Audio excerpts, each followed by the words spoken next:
Good morning, everyone, and welcome for being with us today during the last day of the sessions. My name is Claudia Marquez, and I'm Senior Manager of the Solution Design Team of DHL Supply Chain in Mexico. Good morning, everybody. I'm Sergio Morales, Chief Developer of Transportation in Latin America, DHL Supply Chain.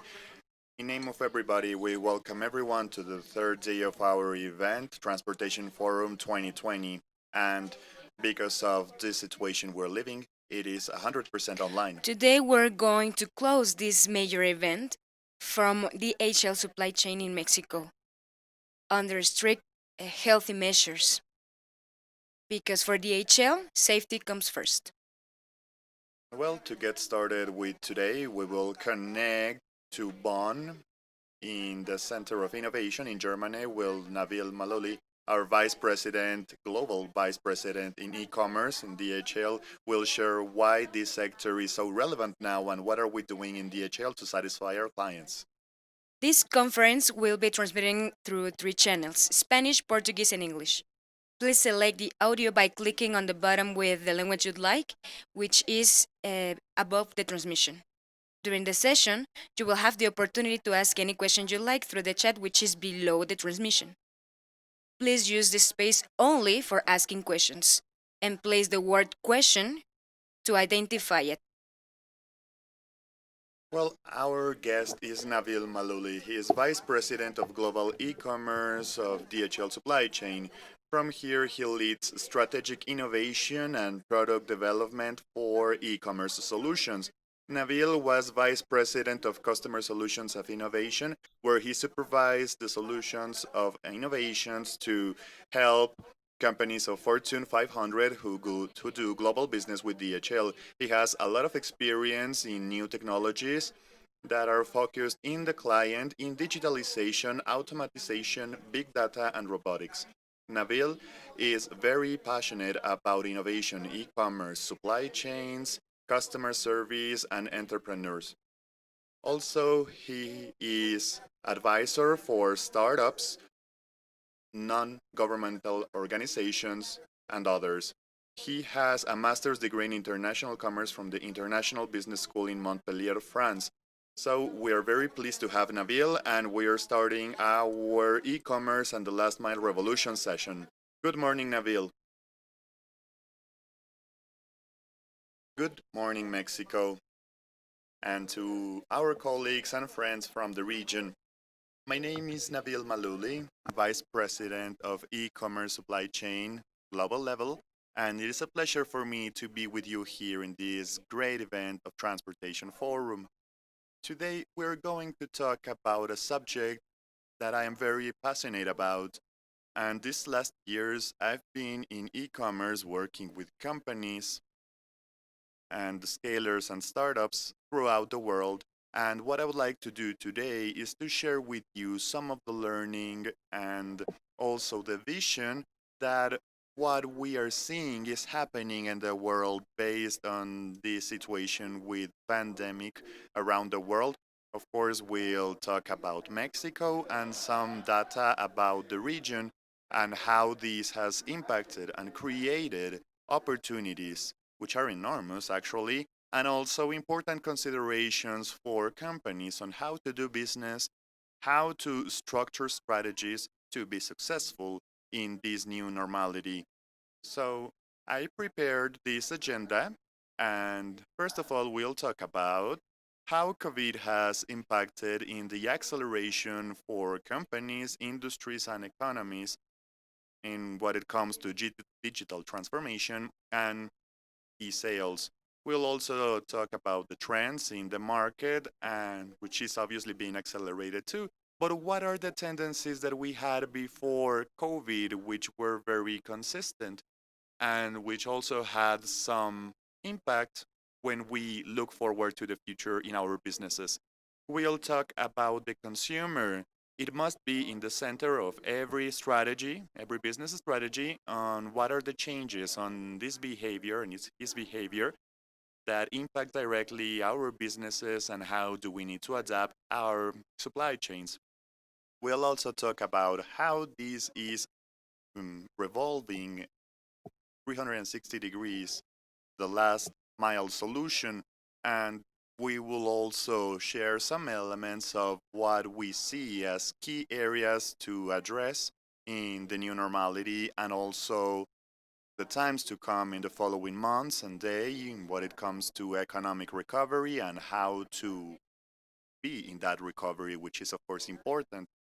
Some countries are opening already and we are getting adapted to these new volumes and situations. How do we manage to have this recovery? So I will try to be as clear as possible. As you see from my accent, I am not Mexican. I'm not even from the region. I'm from France, and I have a very exotic background, I think. But I think you will understand me because I worked in the region several years. So I hope everything is clear.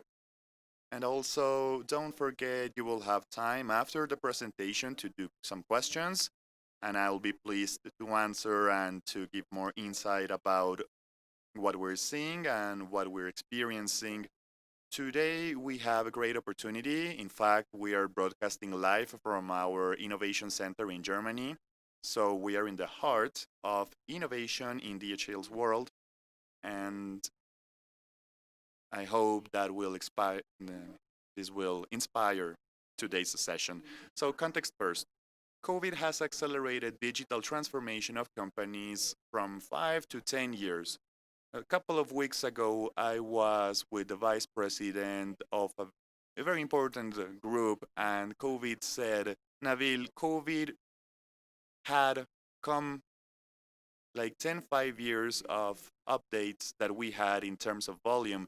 And of course, it depends on the volumes every company handles. But what we see is that this has created acceleration in several topics in the companies. Some of them were happening before, but no way with this speed and with this acceleration that we are seeing today.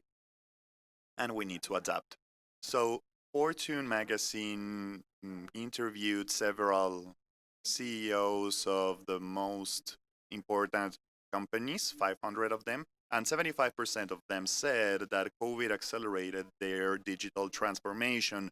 So that's something we are seeing in every industry. It is not just in e-commerce or technology industries, but in all industries. And of course, they are changing. But important thing is that we are seeing acceleration and that we all need to adapt to this. And when we talk about e-commerce, we're not talking only about a volume acceleration as the ones we saw before. We are we're really talking about an explosion of volumes. I didn't want to we can talk about statistics for an hour, but what I wanted to do is to show just a couple of numbers that for me are very shocking of this e-commerce acceleration. If we see the volumes of e-commerce in sales, we see that this was going up during the last years, consistently going up, and that was expected to have in 2020 that there was going to be an increase of 10, 15, 20%, in some countries maybe 30%, but what we see now is that this statistic was published on what penetration of a major market is as the United States. And what we see is that basically in 3 months, we have the penetration of e commerce just as the last 10 years. So 3 months penetrations are equivalent to what we have seen in the last 10 years. So we are not talking about an increase, we are talking about an explosion because this doesn't only impact a couple of companies or a couple of industries, this impacts all dimensions of commerce and also in how urban planification is done, also in what are the roles of the stores and the malls, also how will we manage the volume in cities so we can fulfill deliveries and fulfill the client's expectations, which they are growing every day, and we will also talk about this. So this impact is impressive for any company, and this is just one of the examples. When we see the numbers of some companies, in fact, some were just published for the second trimester of some of the big companies, what we see is that these big companies that were already working in the e-commerce subject, they are managing the situation very well. If we see companies like Walmart, Target that have just published their second trimesters, we see an increase of 97% in Target published in the second trimester that it was 150% on e-commerce, and huge increase. We're seeing these numbers in Asia, in Latin America, the same way. So let's see, for instance, one of the companies that shared a lot of information, and that's why I used it as reference, and of course is the leader of Latin America in e-commerce, that is Mercado Libre, which shared a lot of the information, the impact they saw, and these numbers, I found them interesting because, first of all, we see an increase in the number of users, 5 million new users when compared to last year. So this is a greater increase and very significant. And it is not just new consumers, which is a key strategy, but it also tells us how many people were not buying before online and they are doing so now. So these consumers are consumers that can be clients for Mercado Libre, but they can be clients of other stores or other businesses online. So that is an important topic. And also to point out that the frequency of these purchases, as you see in the slide, when we see just like loyal buyers and not so loyal buyers, there is a significant number of how many times people buy online. And what does this tell us? That people are buying more stuff in different product categories because people are not buying laptops every week. And what is interesting is that this reduction is in the loyal buyers who were buying things before, but now they are buying more. They are buying different products of more frequent use. And that is very important in us as people. How are we processing the e-commerce for any things we may need? So now, when we think first of buying something online, if that is the first thought we have, that is telling us something. If we're starting buying food, groceries, and this category which was impacted the most in a positive manner, and which of course are frequent purchases of high volume and for personal use in our families, that is also very significant and very impact on how do we consider also to buy maybe a car or other products. So that is the absolute normality. There are several statistics, but one that was published in Forbes um, talked about an increase in Mexico 500% according to a study that was done by Kantar. I thought that was interesting too because it is an exponential growth and these numbers are very significant. I know some people will think, yes, but the base volume were not so high before, and that's true, but when we see the region of Latin America when it comes to penetration, that was low. But the message is simple.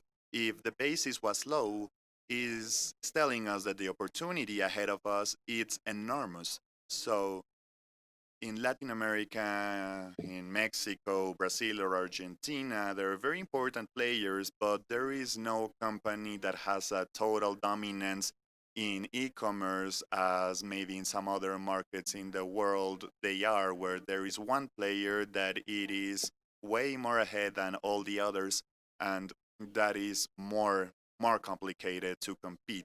But in Latin America, they are strong players, and we see that there is competence, that there are several brands, several options for consumers, and that is telling us that there is a lot ahead of us in terms of opportunity and also in growth. So, periods like hot sales, like offers, these are moments to see what will be the impact of the increase. We will see more than 150% of growth during these offers, as you see. So we may think that, and we can plan So in the third and the fourth quadrimester, where people buy the most products because of the Christmas presents and all these will be very high times in terms of volume and very tense for all logistics and volume managing, so we can be successful in fulfilling client expectations. So this is a very important picture. Client ask me very frequently, the message is now different after COVID.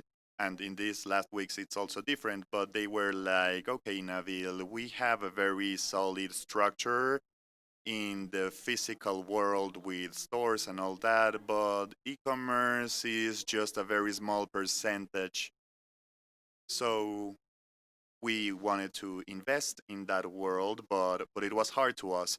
But today, the reality is that e-commerce it's not just a topic of winning market share or to have the brand online, but e-commerce and e-sales allow us today, for some companies, just like to not only to be relevant, but to open themselves to other markets and to open themselves to other consumers without having to invest in the same way that they were supposed to do in the physical world. Yeah, that is a great opportunity. And it was also very clear during the pandemic where the stores were closed in many countries and still closed in many countries. We see that some companies were much more relevant and they actually were benefited for this situation. Why? Because they were prepared. They have several channels for sales. They have logistics to handle several channels, several expectations, and they have built this over time. Even though e-commerce was not the main channel before, it was a critical channel for one kind of consumer, for some products, and also for the future in a simple manner. So now we are seeing acceleration of the behavior and a change on how people are thinking about e-commerce. In these last weeks, I don't hear that e-commerce is not so high in terms of percentage. What we hear instead is that this channel will be the critical channel, and we saw big brands doing significant changes, and we will see those examples in a little bit. And also we'll talk about the trends in the market. So these are 10 key points, and I will share them. Of course, there are other ideas, and we will talk about that in Q&A session. But for me, these are the 10 most important points. First of all, direct to consumer. This means that when I talk to companies or managers or they ask me, what channels should we use? What channel should we sell in? And it depends on the profile of your company and the type of your product. But something that is clear is that the pandemic also rose something very sensible for many companies. Those that depend from one channel only without a multiple channel strategy, those suffer in this moment. They're suffering a lot because they didn't have a plan B, no other option. If all my sales were structured in the physical world and now I cannot operate, it is a critical situation. If all my sales were and my logistics were with organizations where I didn't have the control of what was going on and how can I sell, if I don't have everything handy to take decisions, then I am in a problematic situation because I am not in control of my future. So, what we are seeing is that the brands are getting to the point in which they say, we need to build our own direct channel and a relation online with our consumers, our final consumers. And this example you see is PepsiCo, sorry. It is very important in a brand of this style that is also having direct channels to sell their brand to the final consumer, to build relation, and also to build experiences. they are not betting in just selling a product. They are trying to sell experiences, snacking or beverages to attract their consumers. So the offer and the value offer could be different. And that is one of the examples, one of them since the pandemic started. Second of all, is that we are seeing new players coming into the e-commerce league, and these new players are not getting in not only in logistics or digitalizations of sales, but we are seeing them in every corner.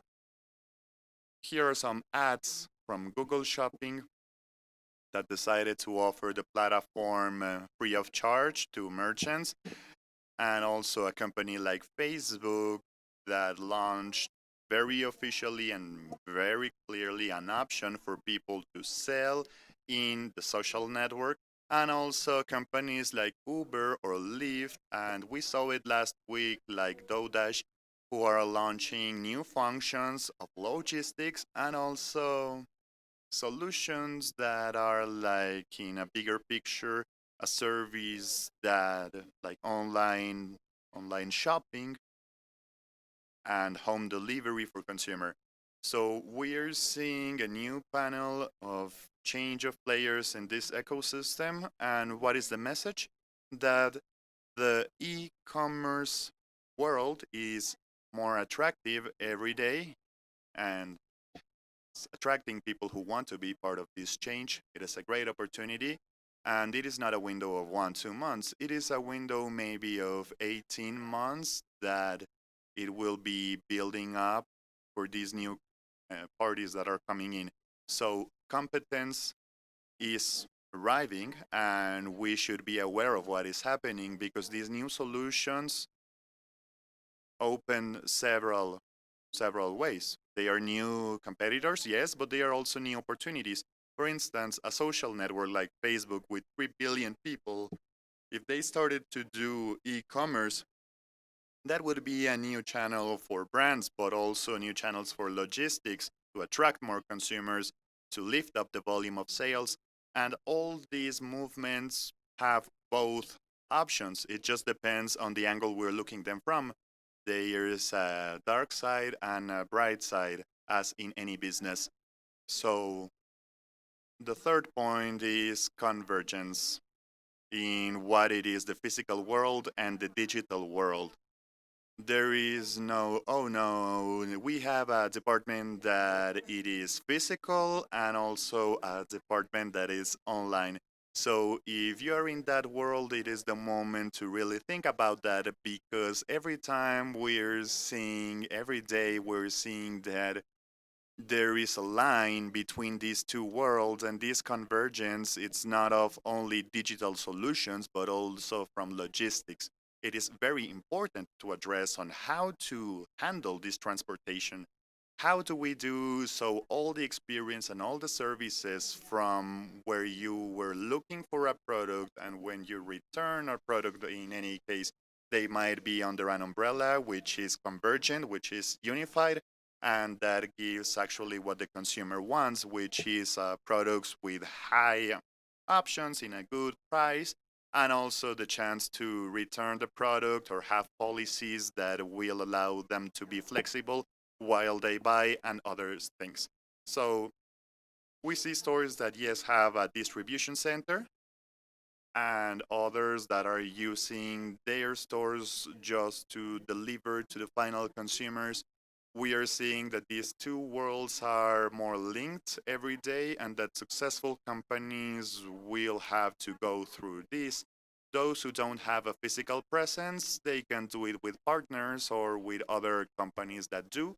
But there is a digital consumer, there's a physical consumer too, and the vast majority of us, of consumers, is in both worlds, and we will have to have an experience for both worlds.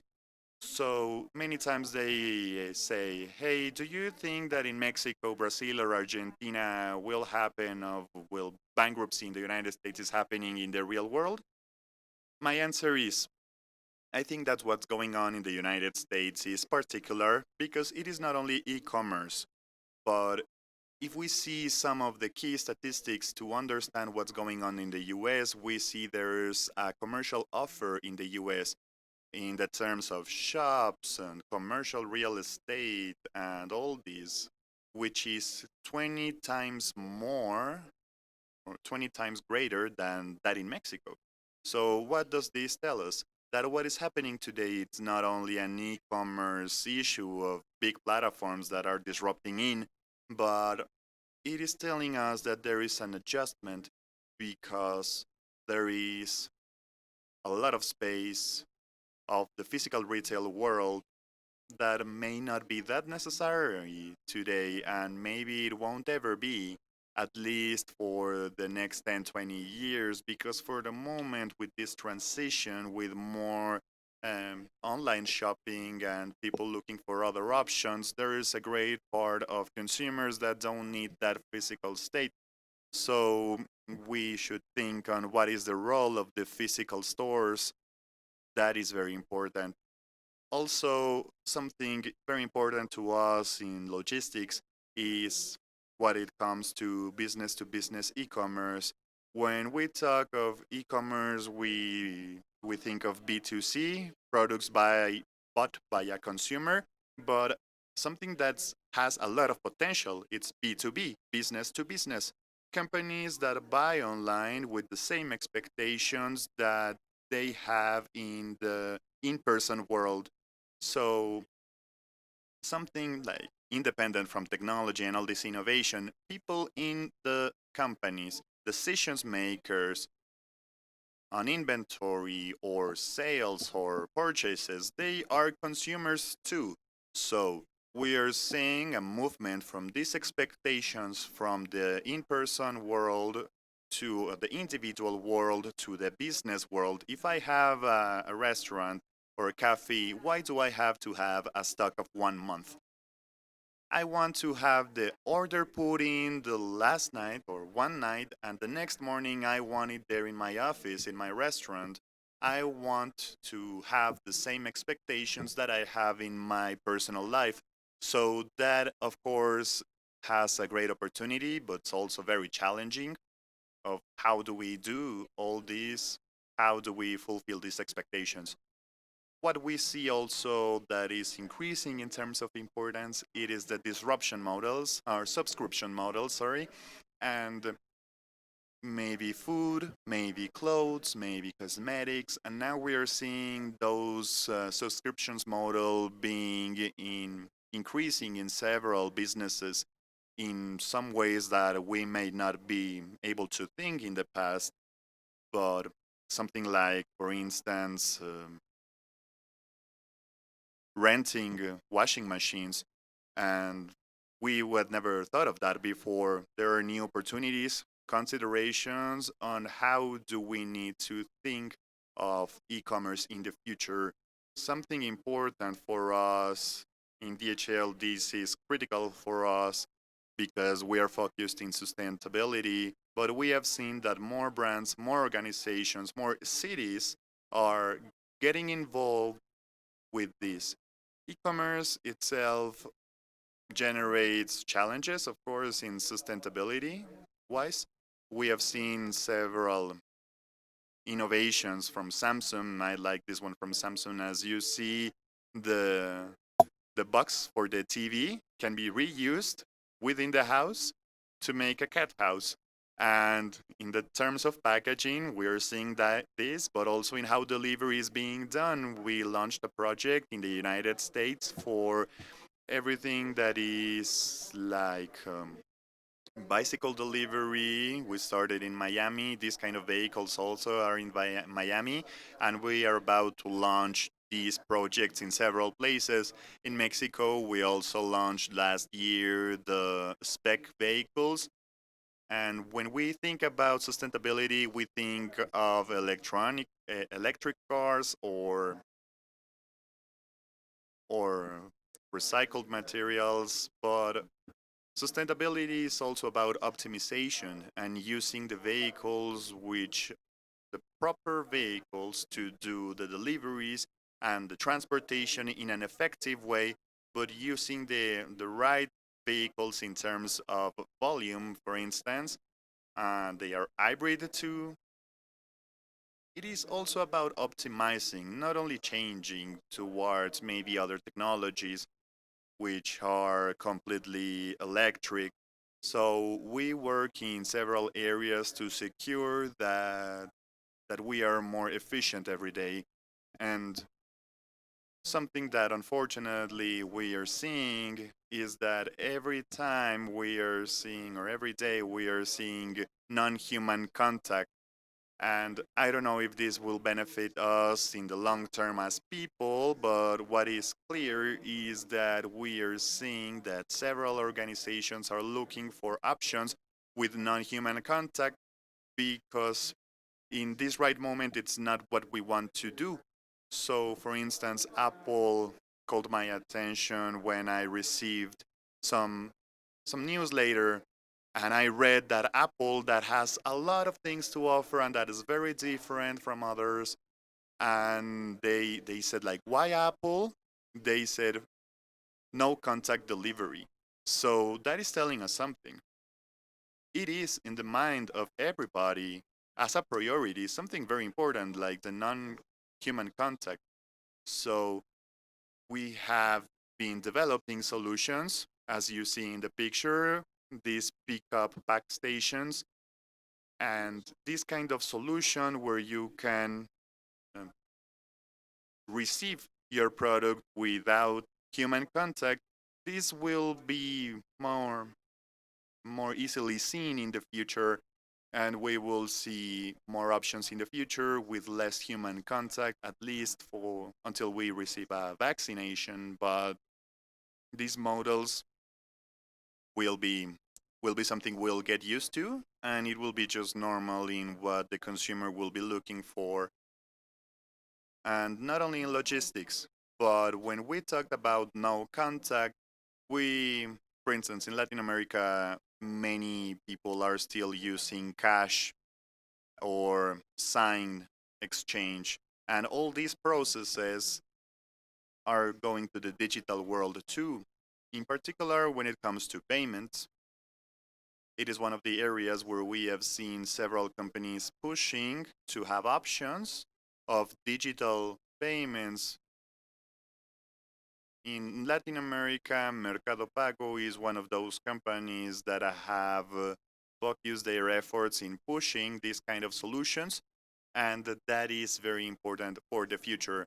The 9 point is, well, the pandemic has shown us that that logistics is a competitive advantage now, and logistics generates benefits to the consumer, but also makes the company more attractive in their online offer because many decisions are being made on delivery, and we must think more about that.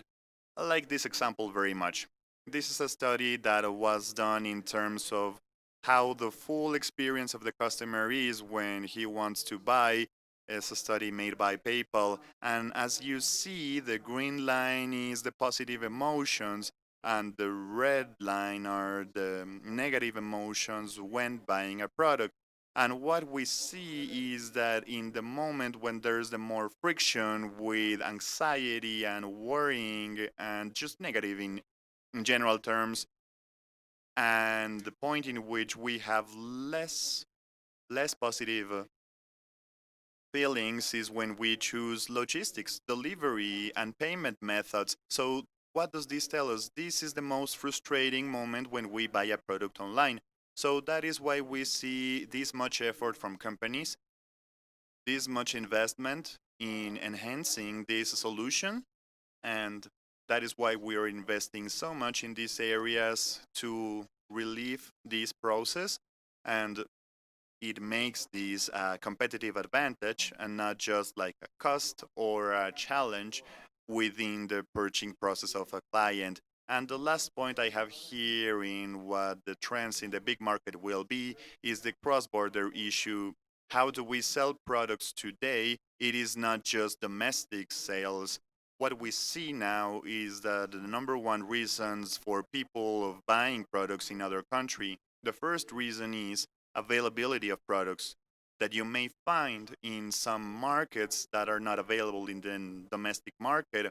The second reason is, of course, the price. But what we see is that more and more there are organizations that are building or developing a logistic network and sales network that is global.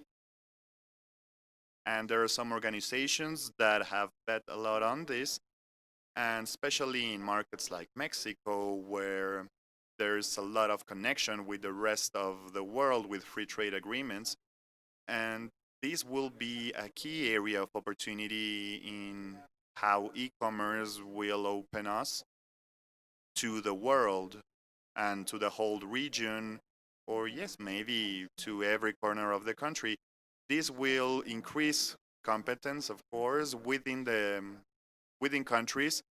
With competitors outside the country, that will like to have their market share.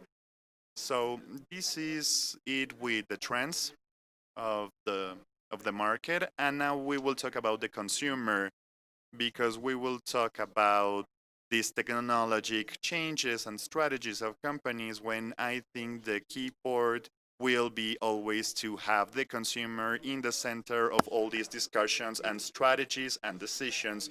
So I will start with this image, an interview that was for the CEO of Coca-Cola, where This was made in April at the beginning of the pandemic.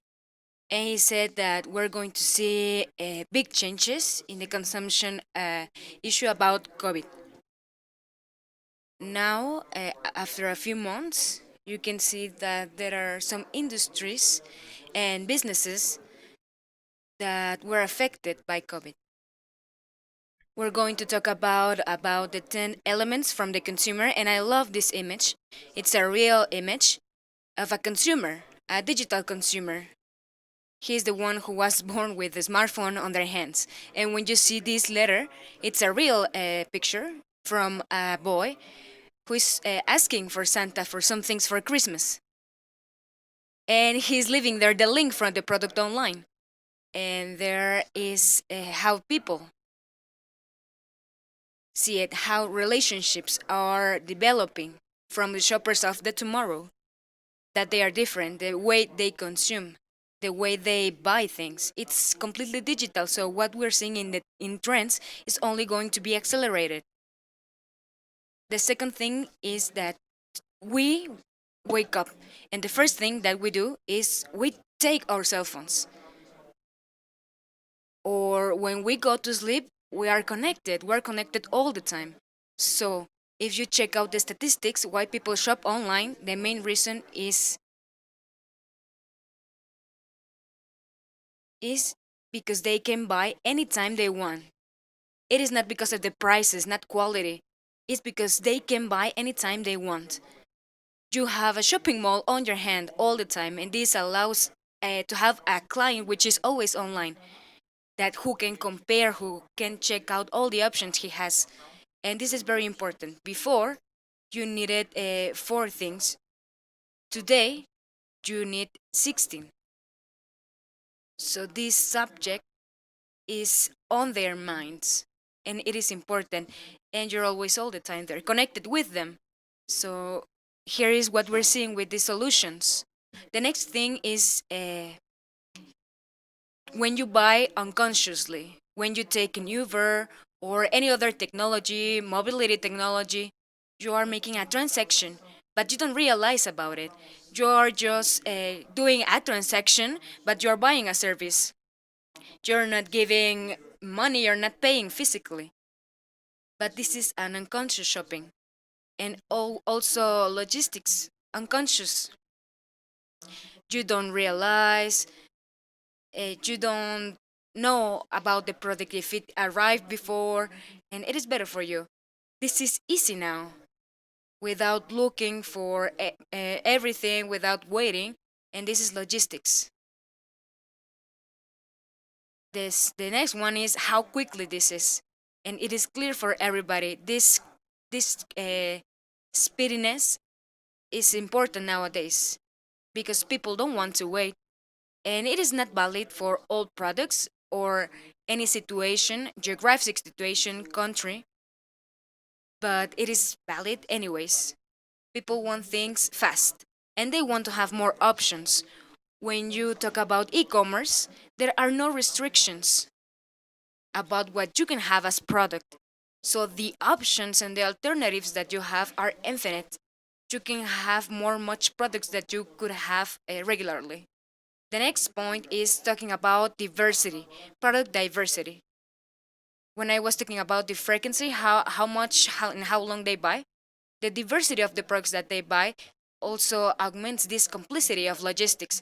If I sell computers and electronic devices, is very different that if I start thinking about the logistics or if I start selling like decorative products like couches or big objects that are heavy.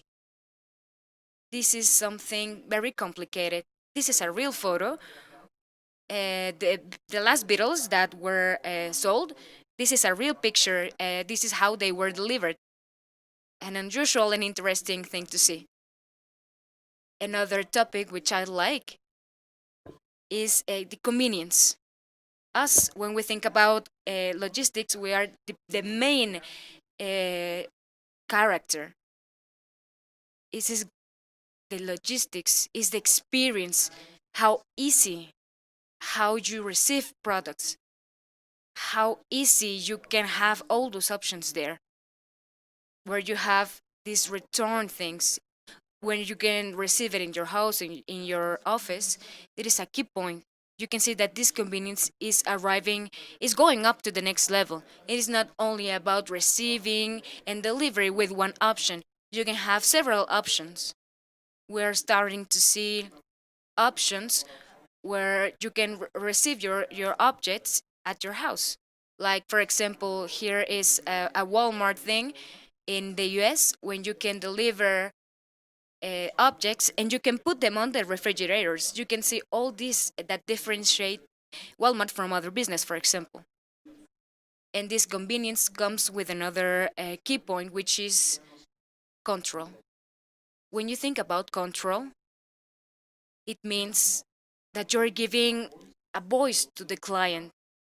He has now the decision. It's a key point and a critical point, not only to improve the experience of the client, but to reduce costs in logistics. An example which I really love is that we have a solution which is called on-demand delivery, which basically gives the option to the clients to define and to do some decisions, some key decisions in how and when they are going to receive the products, to change the addresses. All these options gives the client not only the trust that he or she can have a better experience, but in some cases it will allow to avoid a delivery that cannot be received. It will avoid a bad schedule because the client changed his or her decision. So this is going to allow to reduce significantly logistic costs and to improve the experience with technology. So this is extremely important to take a look at. All these elements that are not optical. This making the client on them to have demand on it. Everybody wants to be unique, to have personalized product. Few people have to like to have the same clothes than your neighbor, or they don't want to be on the average. They don't want to be the average person. We like a personalized delivery, a personalized product, an experience that is only for us. And in here, okay, we think, yeah, but how are we going to personalize this experience? The delivery or a box to a client, how it is packaged, or even what is inside the product, how it is packaged. Well, in reality, there are several options. that are doing new things about this. We have, for example, in packaging, where we work on these new things to improve, to be like a wow, to make this wow effect that we need to differentiate us. But here the key question is, okay, but how do we begin? Where are this information? This information about clients is a thing that has changed during the last years, because companies, and how is e-commerce growing up so much? That is not. It is not only because we all have smartphones. It is also because companies who sell things online have become much more intelligent in about how which products we like, which products we'd like to buy, which brands we'd like. And this comes from all the informations that we produce, and all these informations that are not only demographic but only psychographic, which are much more powerful about what we are interested about as clients. In social media, in what we look, all this data is available. And well, if you use any system or platform which is free, I believe you won't be surprised that this information can be used, in my opinion, personal opinion. Now I have another point. Platforms that deal with this information, that they have an advantage. And I was telling you before about Facebook, that now is going into the e-commerce business clearly, much more clearly than before. Social e-commerce is growing. Why? Because people are buying when they are going. They are buying when they are looking. I don't know. For example, I want to buy something from a friend or from someone that inspires me. So we look and then we buy. So there we have those sectors, those networks to sell products. And that's why we're going to see that this is not only from platforms, from websites, also from social networks. And we're going to buy these products. We, And as good consumers, independently for these 10 things I showed you that we like as consumers, something that is very clear is that the expectations are every time higher. So our expectations are changing every time. And last year we did a study with 900 executives and we asked them where did they see the biggest challenge. And number one answer with the 71% of the cases said that it was to adapt to the changes of the consumer in a constant way. So to think about this, maybe we should focus in what that will not change, not on what is constantly changing, but what will not change is that people likes things to be faster, to be of better quality, and at lower costs. So these are things that will not change. If we think of logistics and if we think of online e-commerce generally, there are things that we all want, and that's maybe what we want to put our effort in, and also in logistics. So I will talk about the last mile solutions, and in my opinion, this is the area which we have the biggest opportunity, and also in which in the incoming months and years we will have a significant change in the importance of this last mile as a service, and to become an experience environment, as I call it. So why is this last mile so critical now? Of course, because of COVID-19. We'll talk about technology and also of the new rules in the game. So this year we have seen the volumes in April or May that we were seeing in the end of the year. So the biggest challenge that COVID is creating now in most of the economies and countries is the capacity issue. The capacity for domestic networks, for transportations. We're in a moment in where there is a lot of demand and they're all trying to adapt to these new volumes. So we'll talk about the period where we have the most consumption during the year, the third and fourth trimester, and that will be increasing a lot. Regularly, we see products that goes like 2 times the volume that the rest of the year, and in some industry it is like 30 times the standard volume. So that will depend on how will some companies be successful in this period. Well, those will be successful for the new year to come. So this is good data to see. The investment that we do from vendor capital in terms to the different area of logistics, as we see there is the total funding. We see that the last mile and the new players in terms of parcel business and packaging, these are the areas where getting the more money investment to grow in the industry. It is not the business that has the most potential. The one with the most potential is transportation, but what you see there, 8.9 billion, those are the investors that say these are the new last mile delivery models. So it is not entirely different, but these will be models that will be giving service for maybe 30 minutes to come or the next hour, etc.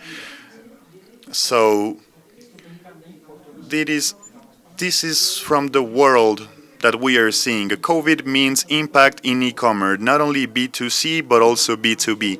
So that increases the costs and complexity when we have bigger volumes, which are significantly different in terms of importance to like how much these volumes are growing. Some very good data is this slide you have here. It compares the logistic cost of a sale online compared to the logistics in a traditional fashion. So when we see these, a company that sells only online will have a logistic cost which is just the 20 or 25%. And this is a very well studied study with the leaders of e-commerce that are in this statistic. So 20 or 25% of the cost of the product will be added or comes from the logistic part of it. So in fashion, apparel, and electronics, we are talking about 5 and 8% of the value of the product is the logistic cost. So these two worlds is very important to differentiate and don't consider them the same way. In several conventions, they tell me, well, in our traditional business, we have this cost for logistics and we need to make this better for e-commerce. But it is not comparable. We are not talking about the same thing. E-commerce and in-home delivery or in-person pickup cannot be compared the same way. We need to evaluate these within the company to have a conversation that can be helpful for these two sectors. So if we talked about the cost of the last mile compared to fulfillment, we are more or less 50-50. So if we are trying to enhance the whole picture in terms of costs, we need to see both costs, the last mile and fulfillment, because the client will not care if if you're taking your product out very quickly from the warehouse if you don't get to the last mile in time. Why? Because the consumer considers the moment they make click to the moment they receive the product in their door. So click to door, that is the important concept. So this last mile solution should evolve considerably. We are not considering the last mile like a single solution, but we must think that that single solution is part of an ecosystem that contributes to differentiate and also to attract clients, to retain clients, and to be different from the competition. So with this photo, in a simple way, I'll show this. When you buy a product online, before you buy it, most of the leaders in the e-commerce world have within their digital experience they have set up their expectation. If you buy it now, you will receive it then at that time. So this is a sell argument to attract the client, and from here we will have to fulfill the whole experience to the client, and also if he needs to return the product, what are the options for him? So we need to think of this of an orchestra in a local way and also in the national way. So something that I think is very important, I go with clients and they say, okay, I want the last mile, the service of 1 or 2 days, the level of service. We want it to be in 1 or 2 days. And I go like, okay, perfect. You have 50,000 products. From these 50,000, which are the products that you consider key for this service? And number two, which of your consumers think that that is the most important, like to enhance in time wise? And most of the times they answer, we don't know, at least on that stage of the conversation. So we need to think the strategies of transportation and logistics, they are not national strategies. They must be like for every city or urban centers. Why? Because if you do a delivery in 1, 2 hours or next day in Mexico City, for instance, it's not the same if you do that same time frame in Puebla or Guadalajara. So these topics of strategies per city are very important so you can tune the process within the strategy that then will become a national strategy. And we say these clients are very demanding, they are urban clients, their expectations are these because the competition and this necessity, this kind of product, variables. So it is important to have this concept in the radar when we talked about strategies. The next point is technology. Technology we have every day. We think things are new, but actually technology has been growing for many, many years in a significant way, and we see changes in the last mile issue that will have very good benefits. So how do we differentiate a fashion from reality or necessity to define a strategy or at least elements to allow us to make a difference in our business? In DHL, we have this model. This allows us to see which are these technologies and what impact they have within the process of definition of strategies or focusing or innovation or investment within the company. And this is what we call the DHL radar, trend radar. It is actually a document available publicly if you look for it, and it looks for these technologies and it measures them in high, medium, or low impact, and also looks to the different dimensions and two things that are extremely important. Not only the pure technology part, because we talked about the trends in technologies, but we also look after acceptations, business, and social aspect. So that is very important. Like for something to be disruptive, it needs to include both elements. It must have the right technology, but also the acceptation and the timing within the companies for it to be effective. So here I highlighted some things, some elements that are critical to the last mile issue, and I recommend this.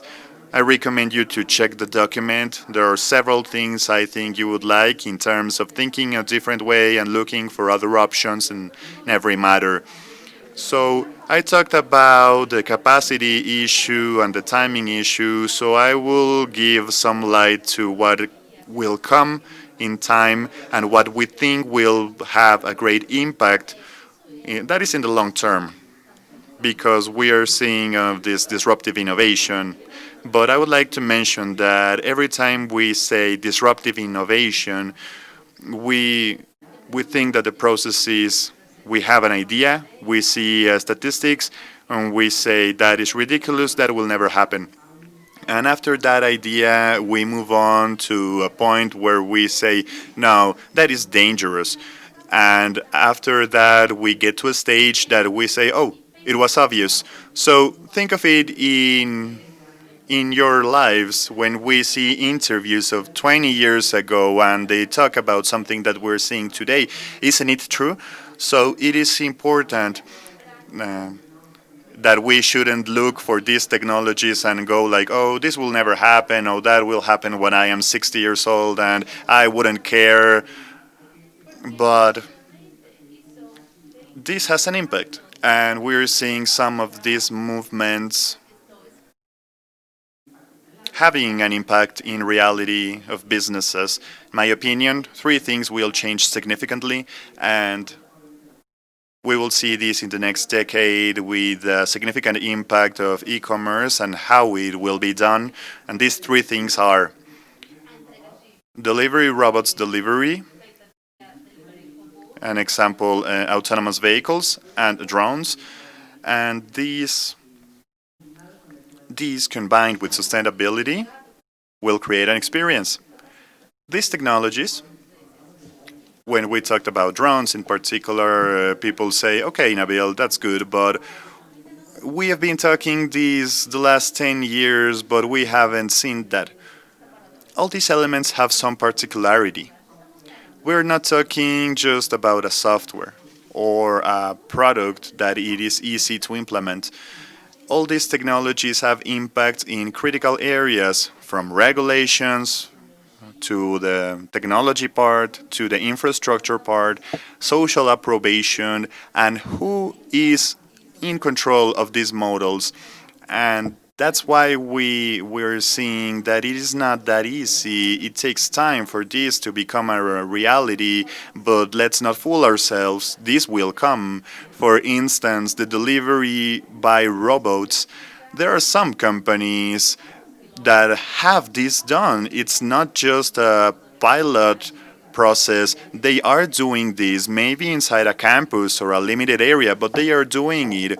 A company has over 100,000 deliveries with robots, and mostly in food delivery, and it is good because it is very cheap and short distance, and it will grow in the long term for it to be bigger and more common.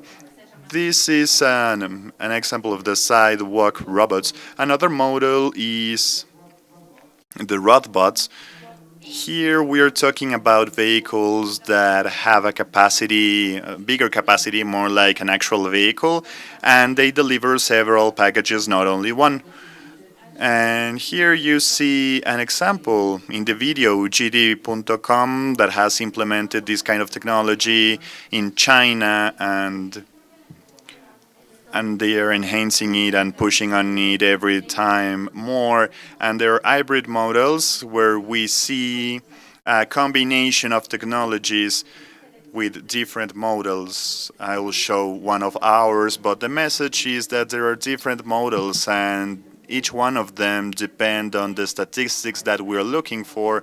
There are some big consultant companies that will have more than 1 million delivery bots, and they will start doing the deliveries by 2040. But that was before COVID-19. But now, under the pressure and the exigence that we are in, etc., if this continues that way, even though we have a vaccine, we we will have these times being shortened, and we need to ask ourselves, does this work?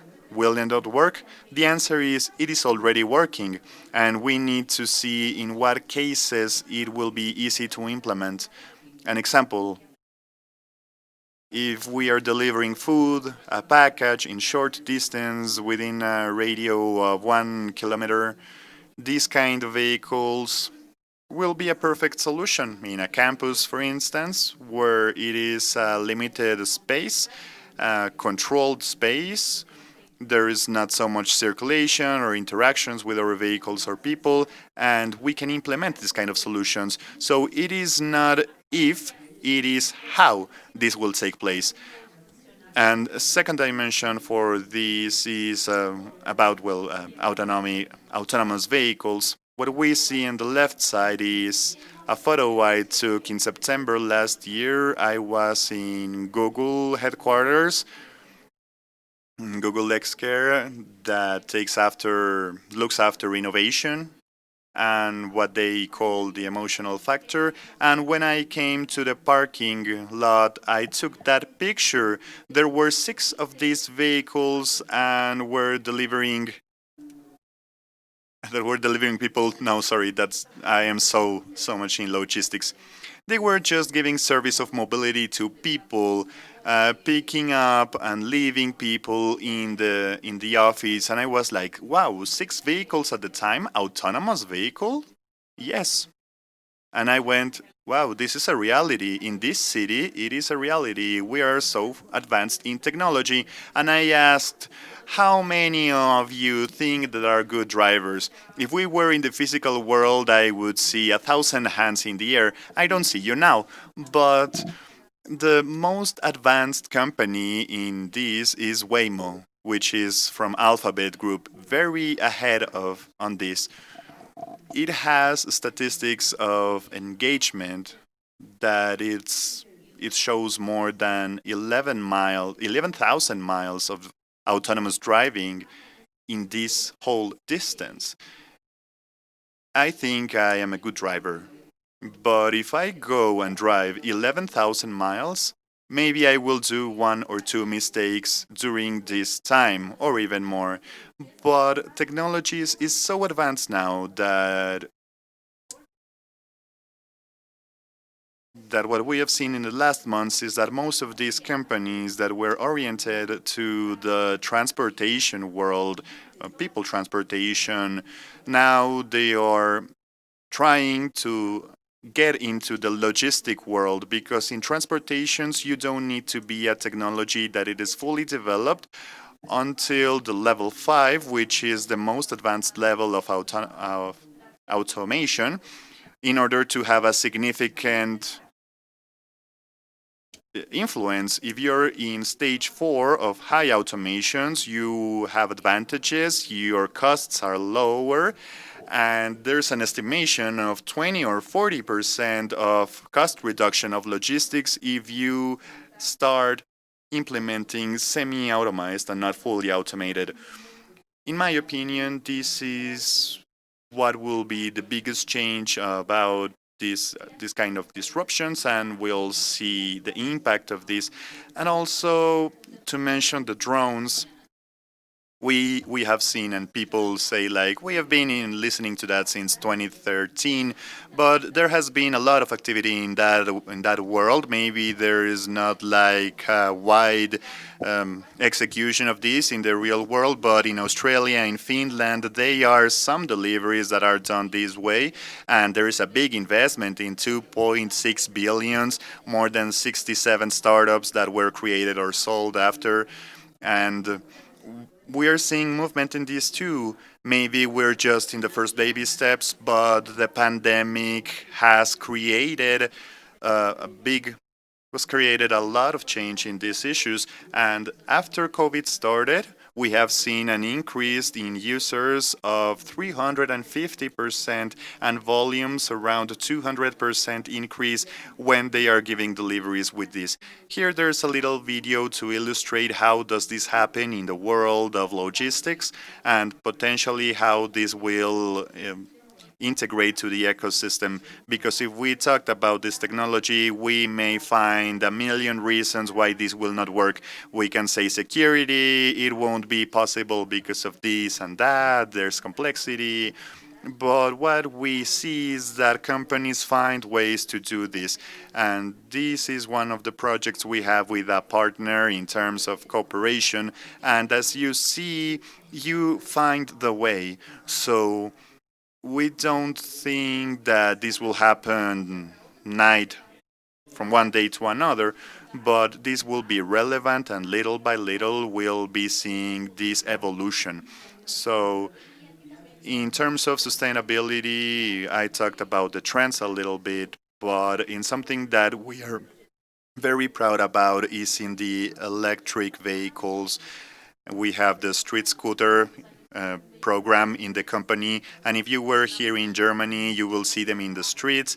They are projects, expansion projects with this kind of projects, and also to third parties that are using them.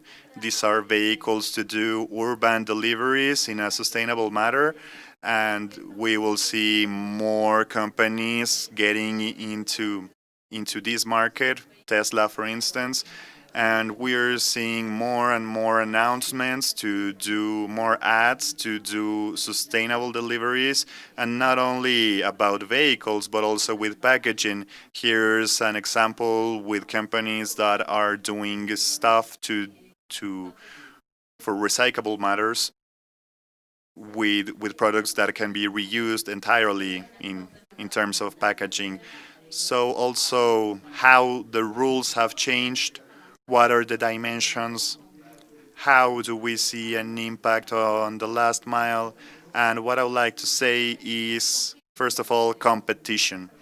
Many organizations, like in the traditional organizations, saw this last mile logistics like I need to be better, faster, and all that. But we see businesses that are building up alliances with their competitors for a win-win. They are very a lot of competitors, and there is a big company of China that made an alliance with Rakuten in Japan, and they build bridges with their technologies to win in this technology path that they are going together hand by hand.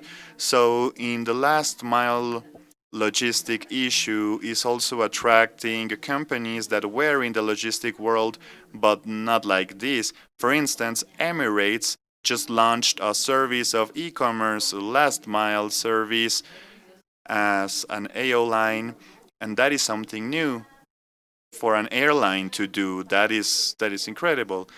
For Lufthansa did that too, widening the range of service as an airline to play an important role. Other important thing is new business models. When we think of this, we think of transportation, but around transportation and e-commerce, there are many opportunities. This is a package that is still in my house, and I found it interesting that in the package there was not only one, but four advertisements in the packaging. So that is something that we will see. How do I use this structure, this infrastructure? How do I use what I have to generate more business, to open more areas, to create maybe something that will allow me to be more sustainable, or something that will allow me to help a little bit in economic, in the money wise, like the cost of transportation. So expectations and service is always there 24/7. So we have seen in the last months and years a significant increase in the days that we deliver, in the windows that we deliver in many countries, and this will keep on developing because clients want to receive more and more, even Sundays, and that is something that we must adapt to.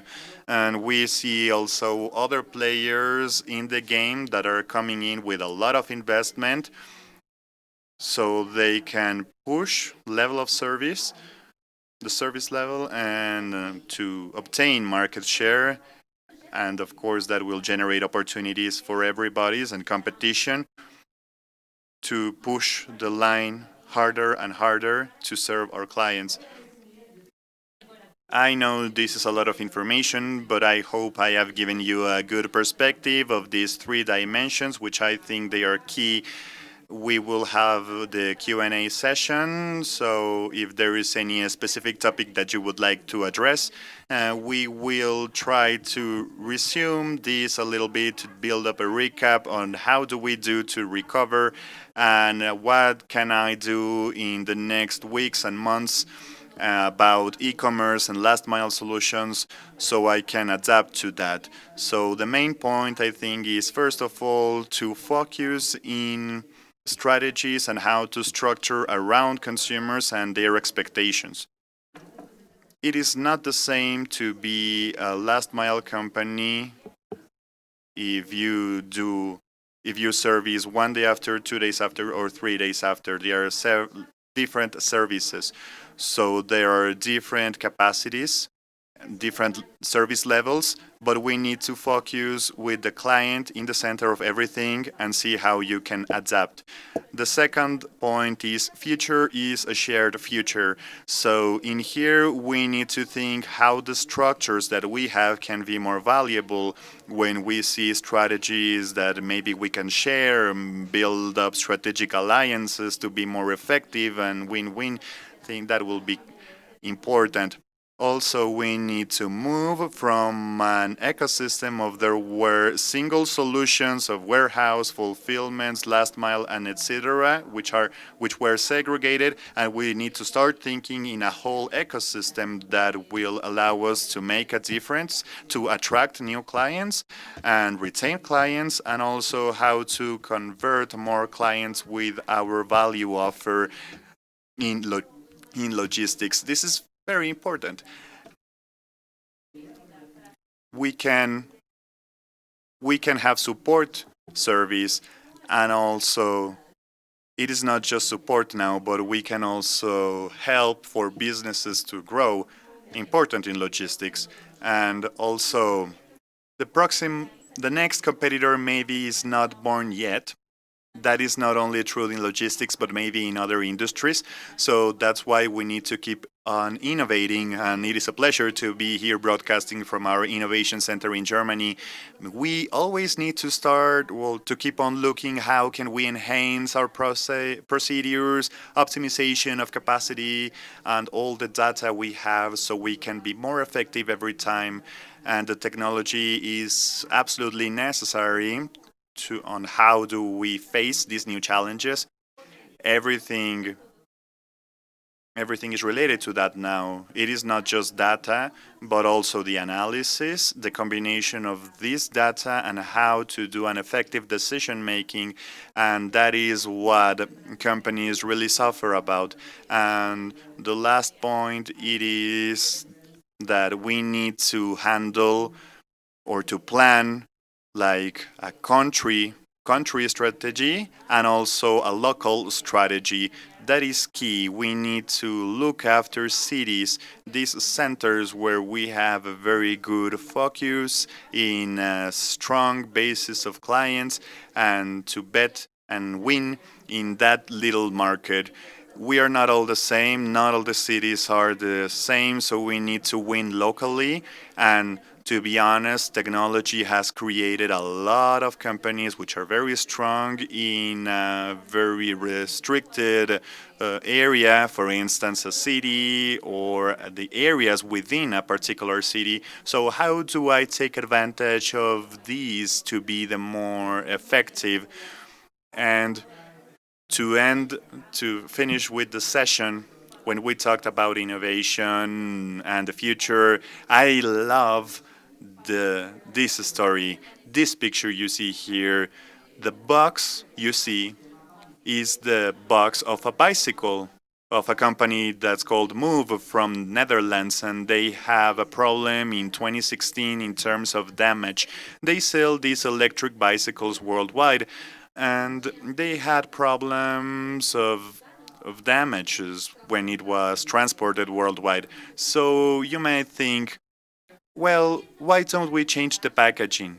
Build a stronger box to protect the bicycle more within the box. But what they did was to think outside the box, literally.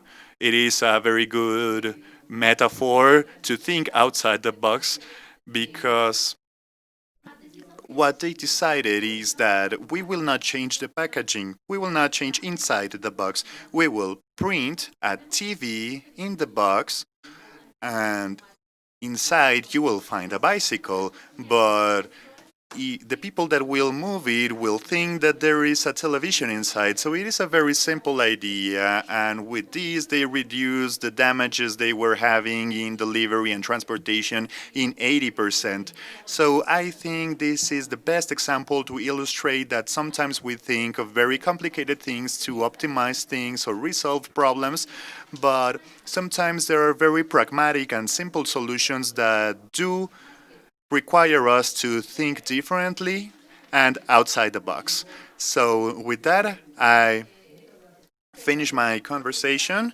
Thank you for your attention, and I hope you have an excellent day. And I am here to answer your questions. I will be glad to answer them, and thank you very much. Let's talk.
Thank you very much, Nabil. We're giving some time for Nabil because he's going to change location for him to answer your questions.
Sorry, we had a connection problem. We couldn't talk with Nabil, but we thank him for this interesting talk. Thank you, Nabil. This requires a lot of experience and teamwork. Without any doubt, e commerce is key in this logistics revolution. In the name of DHL, we thank you, Nabil, for sharing your outlook. And it's been a pleasure for having you here. We also thank all the people who were with us from Mexico and other countries. We invite you to our next panel of sustainability concept of sustainable transportation. We start at 11 o'clock. See you.